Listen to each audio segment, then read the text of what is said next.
தாய் தமிழ் உறவுகளுக்கு வணக்கம். வன்னியர் சங்க தலைவராகின்றார். வன்னியர் சங்கர் தலைவராகின்றார் என்ற தலைப்பில் இந்த காணொளியை நாம் காண்கிறோம்.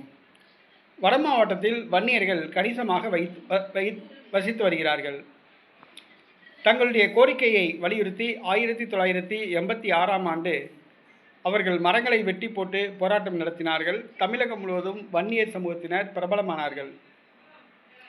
அந்த வன்னியர் சங்கமே பிற்காலத்தில் பாட்டாளி மக்கள் கட்சியாக உருவெடுத்தது. தற்பொழுது பாட்டாளி மக்கள் கட்சியில் கோஷ்டி பூசல் உச்சத்திற்கு சென்றுள்ளது. டாக்டர் ராமதாஸுக்கும் அன்புமணி ராமதாஸுக்கும் பிரச்சனை முற்றியுள்ளது. முகுந்தன் இளைஞரணி செயலாளராக நியமிக்கப்பட்டதால் இந்த பிரச்சனை. இந்த சூழ்நிலையில் முகுந்தன் இளைஞரணி செயலாளர் பதவியை ராஜினாமா செய்துவிட்டு சென்று விட்டார். இந்த சூழ்நிலையில் டாக்டர் ராமதாஸ் அன்புமணி ராமதாஸுக்கு செக் வைக்க முயற்சி எடுத்துள்ளார். வன்னியர் சங்க தலைவராக தன்னுடைய மகள்வழி பேரனை முகுந்தனை நியமிக்க திட்டமிட்டுள்ளார். இது டாக்டர் அன்புமணி ராமதாஸுக்கு அதிர்ச்சியை கொடுத்துள்ளது.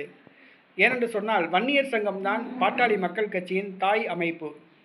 அந்த வன்னியர் சங்கத்துக்கே முகுந்தனை தலைவராக்குவதன் மூலமாக அன்புமணி ராமதாஸை வழிக்கு கொண்டு வர டாக்டர் ராமதாஸ் திட்டமிட்டுள்ளார். இதனால் அன்புமணி ராமதாஸ் அதிர்ச்சி அடைந்துள்ளார். தற்பொழுது பாட்டாளி மக்கள் கட்சியிலும் டாக்டர் ராமதாஸ் குடும்பத்திலும் பதவி சண்டை உச்சகட்டத்தை அடைந்துள்ளது.